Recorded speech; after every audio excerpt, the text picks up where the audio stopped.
Now, with all the kicks started, I want to start talking about some of the ways Footbag Freestyle has evolved, which is called ads. Ads are the different ways you can accumulate points with playing footbag. Now, the most basic ad is the stall, or the stopping of the footbag. Most people will just stop it right on their toe, then bring it back up. When you do this, you want to practice treating it like an elevator. It's going to go straight down. You're going to raise your knee up and go down with the bag, raise it back up. Down and up. Down and up. Do that a few times each side. Down and up. You also want to be able to do the same stall on the inside. And notice when I do the stall, it's actually to the outside of my leg. So I'm not doing the stall inside like this. I'm making contact to the outside of my leg. I'm going to practice going back and forth. There's the outside stall. The outside stall isn't used as much.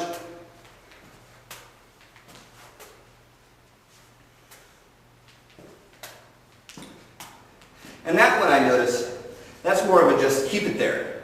Let it land and stop on that area. For the inside stall, I'm going down with it. For the toe stall, I'm going down with it. But it seems for the outside stall, I just sort of keep it as flat as possible with the footbag land on it. Now, those are the stalls, basically. Now, you can have additional points for making stalls in unusual places. So an additional point for an unusual surface stall would be like landing on the head. The head, you want to practice going down with it, of course. So you sort of ease it into that spot.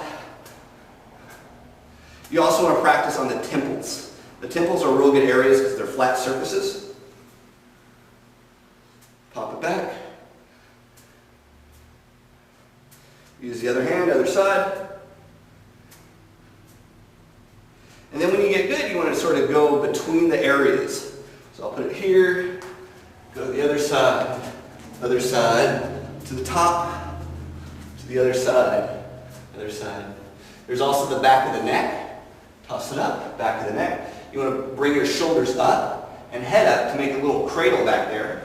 There's two ways to get out of the back of the neck. There's the 180, look at it. 180, look at it. So it's in the back of the neck. You're going to release it, jump around, do a half spin, and then the ball's going to be right in front of you, ready to do it. 180. That's a real good one. The most common one people do is the one where it rolls off the back of the head. And that's, you're going to just let it roll out. So it's up there, you let it roll up and sort of flick it. You'll be able to feel it a little bit on your head and let it go up. Let it go up. Focus on getting it in front of you so you can play it again. There we go. When you get really good, you can do like spins underneath it or other tricks, like out of that stall. Okay, so there's the unusual surfaces. There's the stall. Also, real common with hacky sack are flyers. Flyers are where people jump up and kick it that way. Well, a flyer on the inside isn't going to look that impressive.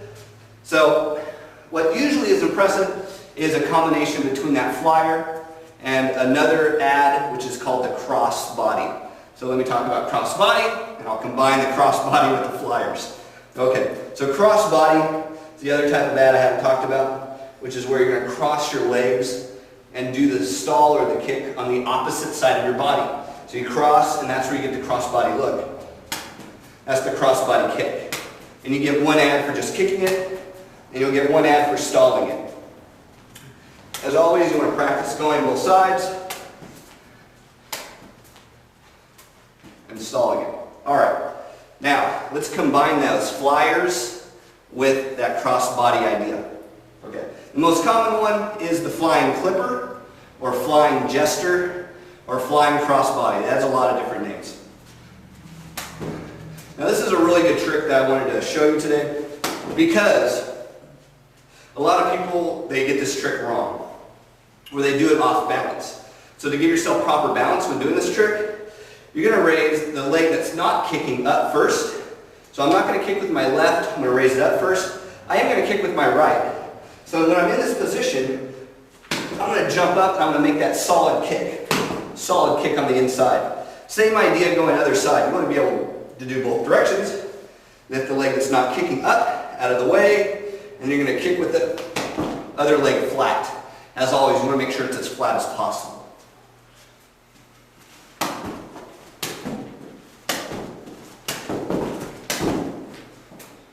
And as you notice as I do that, I have to reset myself if I'm off balance. And stop it. That's the flying clipper, back and back, back and forth. Flyers, crossbodies, stalls, unusual surfaces. The last, and what makes freestyle the most fun, are the dexterities. Dexterities are where you go around the foot bag. So let's look at some of those dexterities.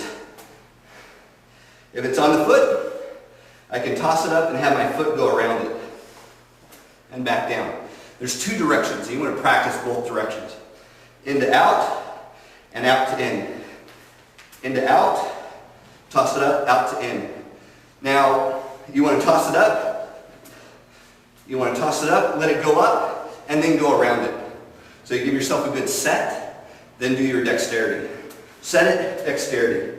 Set it, dexterity. You want to practice doing these combos and sort of work on the foundations. Now let me give you my advice of what the good ones are to work on. You want to go both directions with both feet. There's one foot. It's okay if you drop it, just pick it up. Practice on the other one and go both directions. Do that a few sets, a few times every day, and your dexterity will get faster and faster. Soon you'll be able to do it twice. Here's my bad side twice. It's not as good, but that's okay. You just keep practicing and keep practicing. So, practice both directions with both feet and the crossbody stall. You want to drop it, stall it, pick it back up. Doing that, you can make some good combos and have some fun playing some footbag.